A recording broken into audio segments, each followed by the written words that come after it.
പ്രതിപാദിച്ചിട്ടുണ്ട്. അബുൽ അല മൗദൂദി സാഹിബ് ആ ഹദീസിനെ നിരൂപണം ചെയ്തുകൊണ്ട് പറഞ്ഞ വാക്കുകൾ മാത്രം ഞാൻ നിങ്ങളുടെ മുന്നിൽ ഉദ്ധരിക്കാം.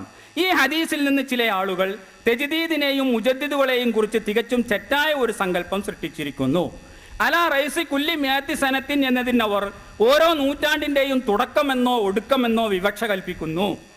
മൻ യുജദ്ദിദു ലഹ എന്നത് നിർബന്ധമായും ഒരു ഏക വ്യക്തി തന്നെയാകണമെന്ന് മനസ്സിലാക്കുന്നു. ഈ അടിസ്ഥാനത്തിൽ അവർ അന്വേഷണം തുടങ്ങി. ഇസ്ലാമിൻ്റെ കഴിഞ്ഞകാല ചരിത്രത്തിൽ ഏതെല്ലാം വ്യക്തികളാണ് ഒരു നൂറ്റാണ്ടിൻ്റെ തുടക്കത്തിലോ ഒടുക്കത്തിലോ ജനിക്കുകയോ മരിക്കുകയോ ചെയ്തത്, അത്തരക്കാരുടെ തജ്ദീദി പ്രവർത്തനങ്ങൾ മാത്രമേ പരിഗണിക്കപ്പെട്ടിട്ടുള്ളൂ. യഥാർത്ഥത്തിൽ റൈസ് എന്നതിൻ്റെ താല്പര്യം തല എന്നല്ല.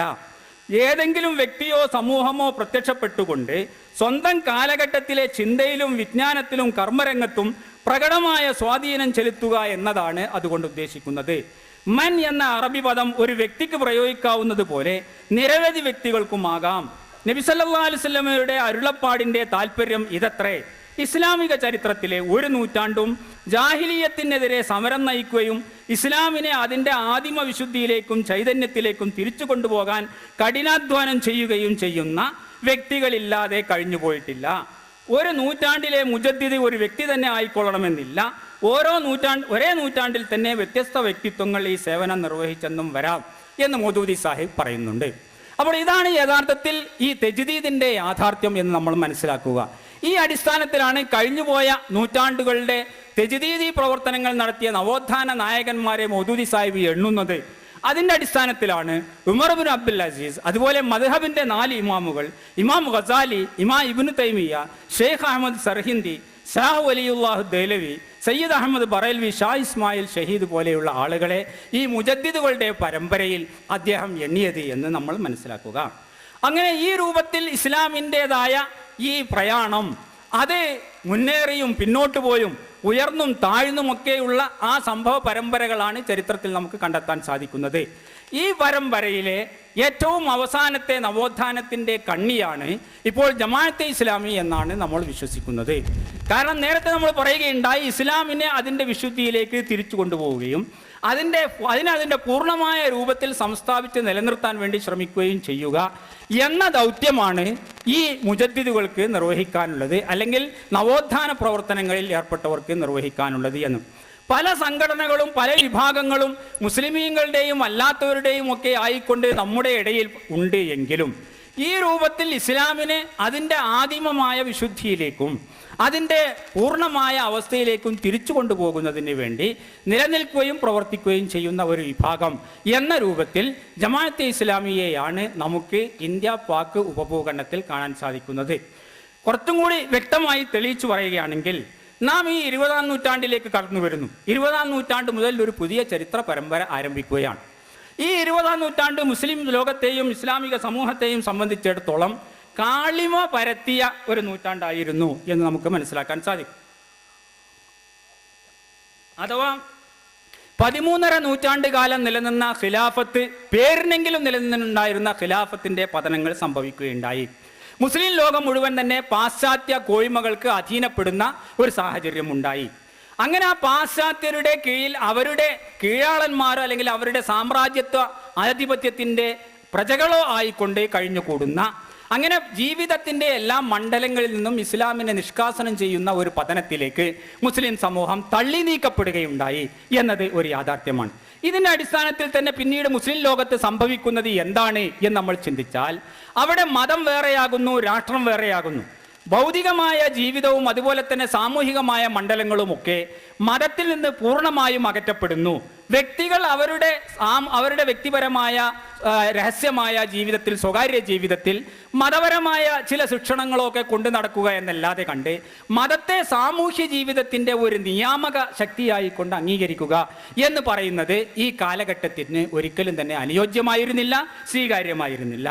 അതേപോലെ തന്നെ നമുക്ക് കാണാൻ സാധിക്കുന്ന വിദ്യാഭ്യാസത്തെയും തന്നെ വളരെ പകുക്കുകയുണ്ടായി. മതവിദ്യാഭ്യാസം, ഭൗതിക വിദ്യാഭ്യാസം.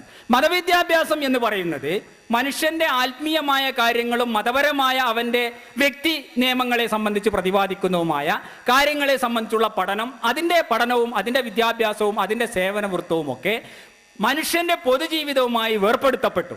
പൊതുജീവിതത്തിൽ ആവശ്യമായ വിദ്യാഭ്യാസത്തെ സെക്കുലർ വിദ്യാഭ്യാസം എന്നുള്ള രൂപത്തിൽ അതിനെ മാറ്റി നിർത്തുകയും ആ സെക്കുലർ വിദ്യാഭ്യാസം നേടുകയും അത് പഠിക്കുകയും ചെയ്യുന്നവർക്ക് സമൂഹത്തിലെ അംഗീകാരവും സ്വീകാര്യതയും ഒക്കെ ലഭിക്കുന്ന സാഹചര്യങ്ങൾ ഉണ്ടാവുകയും ചെയ്തു. അതുകൊണ്ട് മുസ്ലിം സമൂഹത്തിലെ എന്ന് മാത്രമല്ല, ഇന്ന് മുസ്ലിം രാഷ്ട്രങ്ങളായി അറിയപ്പെടുന്ന രാഷ്ട്രങ്ങളിൽ മുഴുവൻ തന്നെ നിലവിൽ വന്ന പ്രവണത എന്താണ് എന്ന് നമ്മൾ ആലോചിച്ചാൽ, അവിടുത്തെ ഉന്നതന്മാരും അതുപോലെ തന്നെ മേലേക്കടയിലുള്ള ആളുകളുമൊക്കെ അവരുടെ മക്കളെയും അവരുടെ കുട്ടികളെയും ഭൗതിക വിദ്യാഭ്യാസത്തിലേക്ക് പറഞ്ഞയക്കുകയും അത്തരത്തിലുള്ള സ്ഥാപനങ്ങളിൽ നിന്ന് വിദ്യാഭ്യാസം നേടി അവരെ പാശ്ചാത്യരുടെ നിർദ്ദേശങ്ങൾ അനുസരിച്ചുകൊണ്ട് അവരുടെ നിയമങ്ങളും അവരുടെ സാമൂഹിക ക്രമങ്ങളും ഒക്കെ നടപ്പാക്കുന്ന അവരുടെ ഉപകരണങ്ങളായിക്കൊണ്ട് മാറുകയും ചെയ്യുന്ന ഒരവസ്ഥയാണ് ഇന്ന് നിലനിൽക്കുന്നത്. മതവിദ്യാഭ്യാസം എന്ന് പറയുന്ന അതാവശ്യമുള്ള കുറെ പോയത്തന്മാർ അവര് മദ്രസകള്, പള്ളികള് അതുപോലെയുള്ള ചില കാര്യങ്ങളുമായും നിക്കാഹ്, തലാഖ് പോലെയുള്ള കുറച്ച് മസലകളുമായും അനന്തരാവകാശത്തിന്റെ വിതരണം പോലെയുള്ള ചില പരിപാടികളുമായും ഒക്കെ കഴിഞ്ഞുകൂടുന്ന അവസ്ഥയിലേക്ക് വന്നു.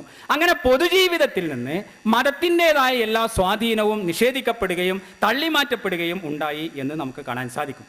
അതുപോലെ തന്നെ പിന്നീട് അവിടെ നമുക്ക് കാണാൻ സാധിച്ചത് മുസ്ലിം സമൂഹത്തെ തന്നെ പരസ്പരം ഭിന്നിപ്പിക്കുകയും അങ്ങനെ അവരെ പലതരത്തിലുള്ള ദേശീയതകളും വംശീയതകളുമായി കൊണ്ട് ഭിന്നിപ്പിക്കുകയും ചെയ്യുന്ന പ്രവണതയാണ്.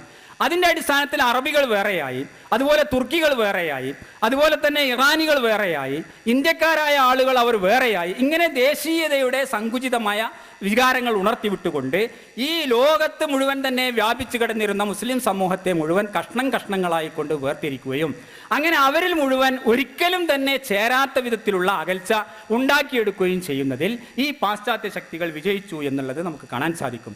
അതുപോലെ മനുഷ്യന്റെ സാമൂഹിക, സാമ്പത്തിക, സാംസ്കാരിക രംഗത്ത് മുഴുവൻ തന്നെ മതേതരത്വവും ഭൗതികത്വവും ഫേർവാഴ്ച നടത്തുകയും ചെയ്യുന്ന ഒരു സ്ഥിതിവിശേഷം ഉണ്ടാക്കിയെടുത്തു. സാമ്പത്തികമായ കാര്യങ്ങളിലാവട്ടെ, സാംസ്കാരികമായ രംഗത്തേക്കാവട്ടെ, അല്ലെങ്കിൽ മറ്റു തരത്തിലുള്ള ജീവിതത്തിന്റെ മുഖ്യമായ മേഖലകളാവട്ടെ, ഈ മേഖലകളിൽ ഒന്നും തന്നെ മതത്തിനോ മതാദർശത്തിനോ ഇസ്ലാമിക ശിക്ഷണങ്ങൾക്കോ ഒന്നും പ്രവേശനമില്ല. നേരെ മറിച്ച് ഇവിടങ്ങളിലെല്ലാം സെക്കുലർ സമ്പ്രദായങ്ങളും സെക്കുലർ ജീവിത രീതികളും തന്നെ സ്വീകരിക്കപ്പെടുകയും അംഗീകരിക്കപ്പെടുകയും ചെയ്യുന്ന രൂപത്തിലുള്ള ശക്തികൾ പ്രബലപ്പെടുകയുണ്ടായി എന്ന് നമുക്ക് കാണാൻ സാധിക്കും. നിർമ്മതത്വത്തിൻ്റെയും നിരീശ്വരത്വത്തിൻ്റെയും ഒക്കെ ചിന്തകളും വക്താക്കളും ഒക്കെ വേറൊരു വശത്ത് വളരെയേറെ ശക്തിപ്പെടുകയും ചെയ്തതായിട്ട് നമുക്ക് കാണാൻ സാധിക്കുന്നു. ഇതായിരുന്നു 20-ാം നൂറ്റാണ്ടിൻ്റെ തുടക്കത്തിൽ നമുക്ക് കാണാൻ സാധിച്ചിരുന്ന ഈ പശ്ചാത്തലത്തെ സംബന്ധിച്ചുള്ള പഠനം എന്ന് നമുക്ക് വ്യക്തമായി മനസ്സിലാക്കാൻ സാധിക്കും. ഇന്ത്യയിലാണ് എങ്കിൽ ഇന്ത്യയെ സംബന്ധിച്ചിടത്തോളവും ഇന്ത്യൻ മുസ്ലിമീങ്ങൾക്ക് ഖിലാഫത്ത് വളരെയേറെ വൈകാരികമായി ബാധിച്ച ഒരു പ്രശ്നമായിരുന്നു. ആ ഖിലാഫത്തിന്റെ പതനത്തോടുകൂടി ഇന്ത്യൻ മുസ്ലിമീങ്ങളുടെ തന്നെ ഇച്ഛാശക്തി നശിച്ചു പോവുകയും അവർക്ക് തന്നെ ഒരു തരത്തിലുള്ള മാനഹാനി സംഭവിക്കുകയും ചെയ്യുന്ന അവസ്ഥാവിശേഷം ഉണ്ടായിത്തീർന്നു. മാത്രമല്ല, ഒരു പുതിയ തലമുറ ഇവിടെ ഉയർന്നെഴുന്നേറ്റത് ഈ മതത്തോടും അതുപോലെ മതപരമായ സംസ്കാരത്തോടും ഒക്കെ പുച്ഛം ഭാവിക്കുന്ന ഒരു രീതിയിൽ ഉള്ളവരായിരുന്നു. ഈ അവസരം ഉപയോഗപ്പെടുത്തിക്കൊണ്ട് ഹൈന്ദവരായ ആളുകളെ, ഈ മുസ്ലിമീങ്ങളുടെ പൂർവ്വപിതാക്കളെല്ലാം തന്നെ ഹൈന്ദവരായിരുന്നു എന്നും അവരെ ശുദ്ധി ചെയ്ത് ഹിന്ദുമതത്തിലേക്ക് തിരിച്ചു കൊണ്ടുപോകണമെന്നുമുള്ള ശുദ്ധി പ്രസ്ഥാനക്കാരടക്കമുള്ള ചില വിഭാഗങ്ങൾ ഇവിടെ സജീവമായി രംഗത്ത് വരികയുണ്ടായി എന്നതും ഒരു ചരിത്രം വായിക്കുമ്പോൾ നമുക്ക് ബോധ്യം വരുന്ന ഒരു കാര്യമാണ്.